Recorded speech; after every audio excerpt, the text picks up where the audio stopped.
श्री कृष्णम वंदे जगद्गुरु इदम श्री सद्गुरुवे नमः। वाङ्मय नंबर 8, ईश्वर कौन है, कहाँ है, कैसा है। ऑडियो नंबर 46, अध्याय 7।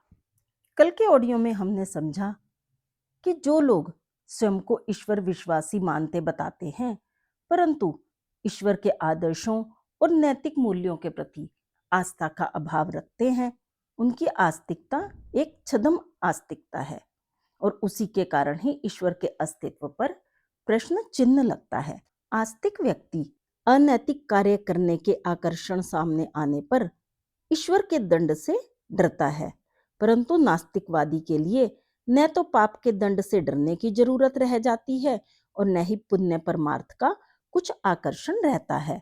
जब जीव का शरीर के साथ अत्यधिक तादात्म्य बनता है तो वही आसक्ति और माया है, जबकि जीव को यह समझना चाहिए जो भी कुछ साधन मिले हैं वो केवल इस जीवन की प्रगति यात्रा की सुविधा के लिए हैं। उनकी सुरक्षा तो उचित है, परंतु उन्हीं के लिए ही सुध-बुध होकर तल्लीन रहना, यह स्थिति ठीक नहीं है। और अनेक प्रकार की इच्छाएं होती हैं और जो शरीर की हलचल है वह भी इच्छाओं पर ही आधारित है। क्रमशः आगे। ईश्वर का प्रेम किनके लिए? आस्तिकता के इस मूलभूत आधार को जिन्होंने अपनी जीवन शैली बनाया, उनके जीवन व क्रियाकलापों को परमार्थ निष्ठा का आदर्श कहा जा सकता है। परमार्थ का अर्थ यही है कि जिससे सर्वश्रेष्ठ प्रयोजन की पूर्ति होती हो। इसी कारण परमार्थ परायणता को आस्तिकता का आधार दर्शन कहा जा सकता है। परमार्थ बुद्धि से जो कुछ भी किया जाता है, जिस किसी के लिए भी किया जाता है, वह लौटकर उस करने वाले के पास ही पहुंचता है। तुम्हारी यह आकांक्षा वस्तुतः अपने आप को प्यार करने, श्रेष्ठ मानने और आत्मा के सामने आत्मसमर्पण करने के रूप में ही विकसित होगी। दर्पण में सुंदर छवि देखने की प्रसन्नता वस्तुतः अपनी ही सुसज्जा की अभिव्यक्ति है। दूसरों के सामने अपनी श्रेष्ठता प्रकट करना उसी के लिए संभव है जो भीतर से श्रेष्ठ है। प्रभु की राह पर बढ़ाया गया हर कदम अपनी आत्मिक प्रगति के लिए किया गया प्रयास ही है। जो कुछ औरों के लिए किया जाता है, वस्तुतः वह अपने लिए किया हुआ कर्म ही है। दूसरों के साथ अन्याय करना अपने साथ ही अन्याय करना है। हम अपने अतिरिक्त और किसी को नहीं ठग सकते। दूसरों के प्रति असज्जनता बरतकर अपने आप के साथ ही दुष्ट व्यवहार किया जाता है। दूसरों को प्रसन्न करना अपने आप को प्रसन्न करने का ही क्रियाकलाप है। गेंद को उछालना अपनी मांसपेशियों को बलिष्ठ बनाने के अतिरिक्त और क्या है? गेंद को उछालकर हम उस पर कोई एहसान नहीं करते, इसके बिना उसका कुछ हर्ज नहीं होगा। यदि खेलना बंद कर दिया जाए तो उन क्रीड़ा के उपकरणों की क्या क्षति हो सकती है? अपने को ही बलिष्ठता के आनंद से वंचित रहना पड़ेगा। ईश्वर रूठा हुआ नहीं है कि उसे मनाने की मनुहार करनी पड़े। रूठा तो अपना स्वभाव और कर्म है, मनाना उसी को चाहिए। यहाँ पर गुरुदेव कितने सुंदर बात बता रहे हैं कि हमें अपने कर्मों के प्रति सजग रहना चाहिए, क्योंकि हमें ईश्वर को मनाने की जरूरत नहीं, हमें सबसे पहले अपने कर्मों को सुधारने की आवश्यकता है। और गुरुदेव की एक बुक है गहना कर्मणों गति, आप उसको जरूर सुनिए। उसमें गुरुदेव ने बहुत ही सुंदर बताया है कि कर्म की क्या गति है। अपने आप से ही प्रार्थना करें कि कुचाल छोड़े। मन को मना लिया, आत्मा को उठा लिया तो समझना चाहिए कि ईश्वर की प्रार्थना सफल हो गई और उसका अनुग्रह उपलब्ध हो गया। गिरे हुओं को उठाना, पिछड़े हुओं को आगे बढ़ाना, भूले को राह बताना और जो अशांत हो रहा है उसे शांतिदायक स्थान पर पहुंचा देना, यह वस्तुतः ईश्वर की सेवा ही है। जब हम दुख और दारिद्र्य को देखकर व्यथित होते हैं और मलिनता को स्वच्छता में बदलने के लिए बढ़ते हैं, तो समझना चाहिए यह कृत्य ईश्वर के लिए, उसकी प्रसन्नता के लिए ही किए जा रहे हैं। दूसरों की सेवा सहायता अपनी ही सेवा सहायता है। प्रार्थना उसी की सार्थक है जो आत्मा को परमात्मा में घुला देने के लिए व्याकुलता लिए हुए हो, जो अपने को परमात्मा जैसा महान बनाने के लिए तड़पता है, जो प्रभु को जीवन के कण कण में घुला देने के लिए बेचैन है। जो उसी का होकर जीना चाहता है उसी को भक्त कहना चाहिए। दूसरे तो विदूषक हैं। लेने के लिए किया हुआ भजन वस्तुतः प्रभु प्रेम का निर्मम उपहास है। भक्ति में तो आत्मसमर्पण के अतिरिक्त और कुछ होता ही नहीं। वहाँ देने की ही बात सूझती है, लेने की इच्छा ही कहाँ रहती है। ईश्वर का विश्वास सत्कर्मों की कसौटी पर ही परखा जा सकता है। जो भगवान पर भरोसा करेगा वह उसके विधान और निर्देश को भी अंगीकार करेगा। भक्ति और अवज्ञा का तालमेल बैठता कहाँ है। हम अपने आप को प्यार करें ताकि ईश्वर से प्यार कर सकने योग्य बन सकें। हम अपने कर्तव्यों का पालन करें ताकि ईश्वर के निकट बैठ सकने की पात्रता प्राप्त कर सकें। जिसने अपने अंतःकरण को प्यार से ओतप्रोत कर लिया, जिसके चिंतन और कर्तृत्व में प्यार बिखरा पड़ता है, ईश्वर का प्यार केवल उसी को मिलेगा जो दीपक की तरह जलकर प्रकाश उत्पन्न करने को तैयार है। प्रभु की ज्योति का अवतरण उसी पर होगा। ईश्वर का अस्तित्व विवाद का नहीं, अनुभव का विषय है। जो उस अस्तित्व का जितना अधिक अनुभव करेगा उसका जीवन उतना ही प्रकाशपूर्ण होता जाएगा।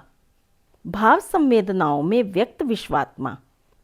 किस आधार पर यह माना जाए कि सभी प्राणियों में एक ही परम सत्ता का आवास है, सब में एक ही ईश्वरीय प्रकाश प्रतिबिंबित होता है। इसे स्थूल रूप में किस प्रकार देखा अनुभव किया जाए। ईश्वर के अस्तित्व की अनुभूति, उसका प्रत्यक्ष अनुभव तो उच्च स्तरीय साधनाओं द्वारा ही किया जा सकता है, पर विवेक की दृष्टि से अध्ययन किया जाए तो भावनात्मक अभिव्यक्तियों में विभिन्न घटनाएं यह दर्शाती हैं कि जीव मात्र में विद्यमान भावनाएं, उनका पारस्परिक आकर्षण, लगाव, रुझान किसी ऐसे तत्व की विद्यमानता प्रमाणित करते हैं जो सभी प्राणियों में समान रूप से उपस्थित है। मनुष्य अपने पास भी विभिन्न प्रकार की संपत्तियां एकत्र करने के लिए प्रयत्नशील रहता है, उनमें सफलता भी प्राप्त करता है, लेकिन इन संपदाओं को सर्वोत्तम नहीं कहा जाता, न समझा ही जाता है। मनुष्य के पास यदि कोई सर्वोत्तम संपत्ति हो सकती है तो वह भावनाएं ही हैं। इनसे ही व्यक्ति की परख होती है और मान सम्मान मिलता है। संवेदना परमात्मा से जोड़े रहने वाला एक ऐसा तत्व है कि वह जिस भी हृदय में रहता है उसी को आत्मिक संतोष और गरिमा प्रदान किए रहता है। जंगल में आग लगती है तो जीव जंतु ही नष्ट नहीं होते, वृक्ष वनस्पतियाँ, वहाँ बसने वाले गांव सभी उजड़ जाते हैं। इन दिनों भौतिकता की जो भयंकर दावाग्नि लगी हुई है उसने न केवल सांसारिक यथार्थ सौंदर्य को नष्ट किया अपितु संवेदनाओं को भी मटियामेट कर दिया है। इससे लगता है कि मनुष्य जड़ पत्थरों का बना पिशाच है जो न किसी का दर्द समझता है, न दुख, न किसी के प्रति दया बरतता है और न करुणा। उससे तो पशु पक्षी ही अच्छे जिन्होंने अपनी भावनाओं को तिलांजलि नहीं दी अपितु उन्हें विकसित ही किया है। हिरनी का वात्सल्य सर्वविदित है। एक बार दिल्ली के सुल्तान सुबुक्तगीन जंगल में शिकार खेलने गए। वहां उन्हें हिरन का एक नन्हा बच्चा मिल गया। सुल्तान उसे घोड़े की पीठ पर लादकर वापस लौटे तो यह देखकर आश्चर्यचकित रह गए कि बच्चे की ममता के वशीभूत हिरनी मृत्यु भय को तिलांजलि देकर पीछे पीछे चली आ रही है। यह दृश्य देखकर सुल्तान का हृदय उमड़ने लगा। उन्होंने करुणावश बच्चे को छोड़ दिया। हिरनी बड़ी देर तक खड़ी अपने बच्चे को चाटती और कृतज्ञता भरी दृष्टि से सुल्तान को देखती रही। जीवों की संवेदना सजातियों तक ही सीमित नहीं रहती अपितु उनका हृदय औरों के प्रति भी सदैव होता है। इस तरह के उदाहरण सामने आते हैं तो मनुष्य की स्वार्थपरता स्वयं अपना ही धिक्कार करने लगती है। जंगल के जीवन में ऐसे उदाहरण बहुतायत से मिलते हैं। बात उन दिनों की है जब भारत पाकिस्तान में गृह युद्ध की स्थिति थी।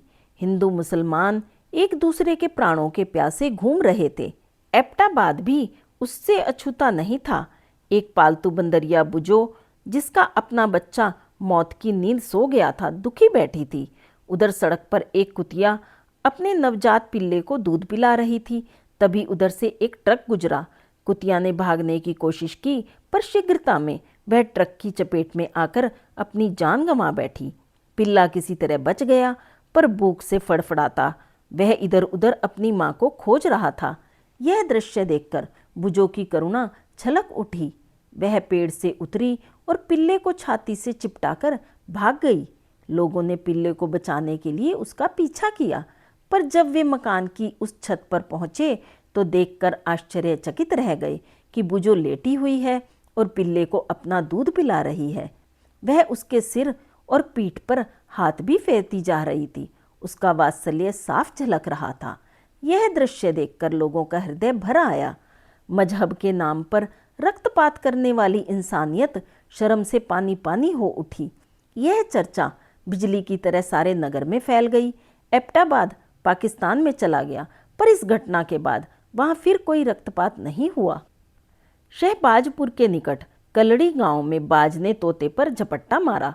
वह लेकर उड़ तो न सका, पर उसके खरोंच काफी लगी। रक्त प्रवाहित होने लगा। बाज काफी देर तक आकाश में मंडराता रहा। यह दृश्य पास के वृक्ष पर बैठे कुछ बंदर देख रहे थे। इनमें से एक मोटा बंदर तोते के पास आया।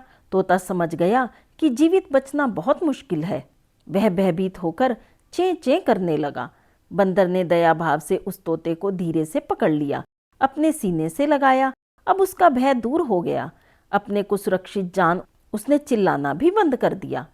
अन्य बंदरों के मन में भी सहानुभूति जाग उठी। वे पके बेर तोड़ लाए और प्रेम से तोते को खिलाने लगे। स्वास्थ्य लाभ कर कुछ घंटों के पश्चात तोता उड़ गया। सन 1808 ईस्वी में कच्छ में भयानक अकाल पड़ा। उस समय वहां के सेनापति फतेह मोहम्मद थे। अकाल के कारण चारे के अभाव में प्रतिदिन सैकड़ों पशु मर जाते। एक दिन एक छोटा सा बछड़ा सेनापति के अस्तबल में घुस आया। करुणावश सईसों ने उसे वहीं पाल लिया। बछड़े की घोड़ों के साथ एक परिवार जैसी दोस्ती हो गई। कुछ दिनों बाद फतेह मोहम्मद ने जामनगर रियासत पर चढ़ाई कर दी। घोड़े बाहर निकाल लिए गए, बछड़े को भीतर ही बंद कर दिया गया। वह इस स्थिति को सहन नहीं कर सका। लातों से पीट पीट कर उसने दरवाजा तोड़ डाला। आखिर उसे भी साथ लेना पड़ा। युद्ध के दौरान सेनापति की एक तोप दलदल में फंस गई। सारे घोड़े जोत दिए गए, पर तोप टस से मस न हुई। किसी सैनिक ने कहा, यदि बछड़े को इसमें जोता जाए और घोड़ों को आगे बढ़ा दिया जाए तो संभव है वह इसे निकाल दें, क्योंकि बछड़े को सभी कुछ बर्दाश्त था, पर अपने मित्रों का विचोह नहीं। यही किया गया। उसे तोप में जोतकर जैसे ही घोड़े आगे को बढ़ाए गए, उसने संपूर्ण शक्ति लगा दी आगे बढ़ने के लिए, और सचमुच ही तोप बाहर आ गई, किंतु उस बछड़े के प्राण लेकर। फतेह मोहम्मद ने यह सुना तो उसका हृदय करुणा से उमड़ पड़ा। उन्होंने युद्ध बंद करा दिया और पशु हृदय की इस मूक अभिव्यक्ति को साकार करने के लिए उन्होंने वहां बछड़े की सुंदर समाधि बनवाई। जीवों का जीवों से प्यार हो और मनुष्य मनुष्य से घृणा करे तो पशु अपने से अच्छे माने जाएंगे। पशु पक्षी मनुष्य जाति के साथ उपकार करें और मनुष्य उनके प्रति नृशंसता का आचरण करे तो इसे मनुष्य का अपराधपूर्ण कृत्य माना जाएगा। मानव के प्रति जीवों की उदारता से कई बार मन अभिभूत हो उठता है। सन 1974 ईस्वी में वाराणसी के समीप मघई पुल पर ट्रेन दुर्घटना हुई। उस समय 7 कबूतरों की मानवीय संवेदना ने लोगों को अश्रुपूरित कर दिया। यह 7 कबूतर गोरखपुर के एक कारखाने के कर्मचारी के थे, जिन्हें वह एक टोकरी में अपने साथ ले जा रहा था। 7 कबूतर 7 घंटे तक अपने मालिक के आसपास मंडराते रहे। अधिकारीगण जब उसकी लाश निकालने लगे तो उन्होंने अनुभव किया कि उनके मालिक को कष्ट दे रहे हैं। कबूतर तो एक अनाक्रमणकारी पक्षी है। उन्होंने भी तब अपने मालिक की रक्षा के लिए उन अधिकारियों पर बार बार आक्रमण कर विलक्षण दृश्य प्रस्तुत कर दिया। इतने समय तक जब तक शव वहां से हटा नहीं दिया गया, कबूतर भूखे प्यासे पहरेदारी करते रहे, अपने स्थान से टस से मस न हुए। 26 जून 1971 के मुंबई से छपने वाले नवभारत टाइम्स के एक समाचार में बताया गया है कि सिवनी जिले के हरई ग्राम में मल्लू नामक एक गवाला अपनी गायें चरा रहा था। तभी उस पर एक शेर ने आक्रमण कर दिया, जबकि उसके साथी भयभीत होकर भाग खड़े हुए। उसकी 2 गायों ने शेर पर हमला कर दिया। सींगों की चपेट न सहन कर पाने के कारण शेर भाग खड़ा हुआ और इस तरह गायों ने अपने मालिक मल्लू की रक्षा कर ली। केरल के मौपला विद्रोह के समय सर्पों ने डकैतों के एक समूचे दल पर आक्रमण कर जिस घर में वे निवास करते थे उसके मालिक की रक्षा की थी। इस तरह यह जीव यह शिक्षा देते हैं कि जब तुच्छ प्राणी भी भावनाओं से रिक्त नहीं तो मनुष्य संवेदना शून्य हो जाए, यह उचित नहीं है। पेड़ पौधों में भी प्राण हैं। पेड़ पौधों में भी प्राण और जीवन है। इसका प्रमाण छोटे छोटे प्रयोगों द्वारा भी मिल जाता है। कोई नाक और मुंह बंद कर दे तो मनुष्य मर जाता है। पौधे के किसी पत्ते में छेद कर दिया जाए या उसके दोनों तरफ कागज चिपका दिया जाए तो पत्ता कुछ ही समय में पीला पड़कर गिर जाएगा। यदि तमाम पत्ते न होते तो संभवतः पेड़ ही नष्ट हो जाते। मानना चाहिए कि प्रकृति की हर रचना परमात्मा की कृपा और सृष्टि व्यवस्था का अंग है, कोई उबड़ खाबड़ बनावट मात्र नहीं। कुछ पौधे जो जल के भीतर ही रहते हैं उनके लिए भी सांस आवश्यक है। यूरोप के तालाबों में एक पौधा पाया जाता है जिनके पत्तों में झिल्ली नहीं होती। उसके लिए मछलियां पानी में मिली हुई वायु के कण अलग कर देती हैं। इसी से वह अपना जीवन चलाता रहता है, पर श्वास के बिना जीवित वह भी नहीं रह सकता। वृक्षों के जीवन के यह अकाट्य तर्क हैं। आत्मा वृक्षों और वनस्पतियों में भी है, इसीलिए अध्यात्मवादी दृष्टिकोण के अनुसार उनके साथ भी सद्व्यवहार करना चाहिए। वृक्षों को लगाना, उनका पोषण करना एक पुण्य माना गया है। उसी प्रकार उन्हें काटना और बढ़ने न देना पाप कहा गया है। वृक्ष हमें प्राणवायु, जीवन तत्व, हरितिमा, छाया, लकड़ी, पुष्प, फल आदि बहुत कुछ देते हैं। ऐसे उपकारी प्राणियों से, वृक्षों से हमें बहुत कुछ सीखना है और उनके जैसा उपकारी बनना है। यह प्रश्न हो सकता है कि वृक्ष जड़ हैं, उनमें किसी तरह की चेतना, संवेदनशीलता नहीं है, इसीलिए उनके साथ जड़ जैसा बर्ताव करना पाप या अनुचित कर्म नहीं। इस संबंध में वैदिक मान्यताएं स्पष्ट ही इस पक्ष में हैं कि वृक्षों में जीवन है। अब उक्त कथन को वैज्ञानिक अनुसंधानों के द्वारा भी सिद्ध करना संभव हो गया है। सर जगदीश चंद्र बोस का तो जीवन ही इसी बात में लग गया। उन्होंने वृक्षों की संवेदनशीलता के अनेक प्रयोग किए थे। श्वास और स्पंदन की गति की नाप और जहरीले पदार्थों का प्रयोग करके यहाँ तक सिद्ध कर दिखाया था कि जिस तरह और प्राणियों के शरीर में विष का प्रभाव होता है, वृक्षों पर भी वैसा ही प्रभाव पड़ता है। हरे भरे होना वृक्षों का जीवन है तो उनका सूख जाना ही मृत्यु। मनुष्यों की तरह आहार पर जीवित रहने, श्वास लेने, सूर्य रश्मियों से जीवन ग्रहण करने, काम क्रीड़ाएं आदि विभिन्न क्रियाएं वृक्ष वनस्पति भी करते हैं। इसीलिए उन्हें प्राणी जगत का ही अंग मानने से इनकार नहीं किया जा सकता। आगे का स्वाध्याय कल के ऑडियो में करते हैं। सभी को प्रणाम। 21वीं सदी उज्जवल भविष्य। भारत माता की जय। वंदे मातरम। वाङ्मय अर्थात साहित्य, शब्द, विचार और भावनाओं का दिव्य संग्रह। युग ऋषि पंडित श्री राम शर्मा आचार्य जी की इस धरोहर को ऑडियो रूप में सुनने के लिए चैनल को लाइक करें, सब्सक्राइब करें और नोटिफिकेशन ऑन करें। गुरुवाणी जन जन तक पहुँचाएं। हृदय से धन्यवाद।